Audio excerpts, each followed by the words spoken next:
ప్రతిక్షణం జనం కోసం. మునుగోడు మండలంలోని కొంపల్లి గ్రామంలో ప్రతి ఏటా మహాశివరాత్రి సందర్భంగా శ్రీ పార్వతీ రామలింగేశ్వర స్వామి బ్రహ్మోత్సవాల జాతర పెద్ద ఎత్తున నిర్వహిస్తారు. ఈ ఉత్సవాల్లో భాగంగా బుధవారం రోజు శ్రీ పార్వతీ పరమేశ్వరుల కళ్యాణం వైభవంగా నిర్వహించారు. ఆలయ చైర్మన్ వెదిరే విజేందర్ రెడ్డి స్వామివార్లకు పట్టు వస్త్రాలు సమర్పించారు. ఆలయ ప్రధాన అర్చకులు శ్రీను ఆధ్వర్యంలో పార్వతీ పరమేశ్వరుల కళ్యాణం తంతు నిర్వహించారు. వివిధ గ్రామాల నుండి భక్తులు పెద్ద సంఖ్యలో పాల్గొని మొక్కులు తీర్చుకున్నారు. ఆలయ చైర్మన్ వెదిరే విజేందర్ రెడ్డి మాట్లాడుతూ గ్రామంలో ప్రతి సంవత్సరం మహాశివరాత్రి ఉత్సవాలు దాతల సహకారంతో పెద్ద ఎత్తున నిర్వహించడం జరుగుతుంది అన్నారు. పార్వతీ పరమేశ్వరుల అనుగ్రహంతో ప్రజలు సుఖ సంతోషాలతో ఉండాలని కోరారు. సర్పంచ్ జీడిమెడ్ల నిర్మల, దశరథ, ఆలయ కమిటీ సభ్యులు, గ్రామస్తులు పాల్గొన్నారు.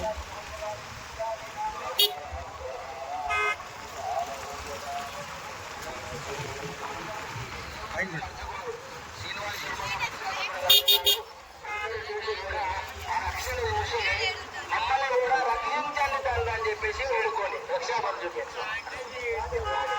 అందరూ రక్షాబంధం చూపించి అందరూ మమ్మల్ని కూడా రక్షించండి అనుకోరు.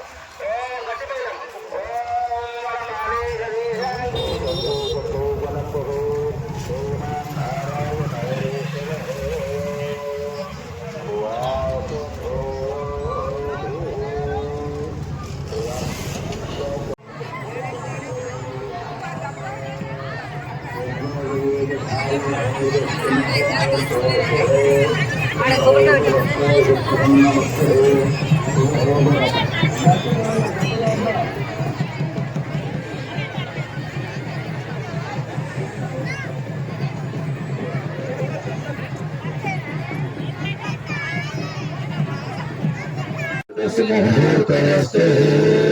పాదాంతే గంధం నమః.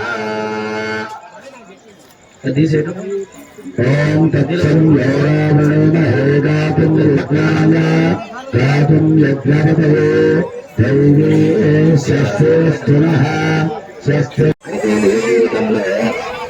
అబ్బాయికి కాళ్ళు కడగానే అమ్మాయి తండ్రి పాలు పెరుగు తినిపిస్తారు. దాని అర్థం ఏమిటి తెలుసా? ఆ పాలు పెరుగు తేనె నెయ్యి తాగినట్టయితే మన శరీరం ఏమవుతుంది? చల్లబడుతుంది. అంటే నా కూతుర్ని నీకు ఇస్తున్నాను కాబట్టి మీ జీవితాంతం నేను ఇలానే చల్లగా ఉంటా.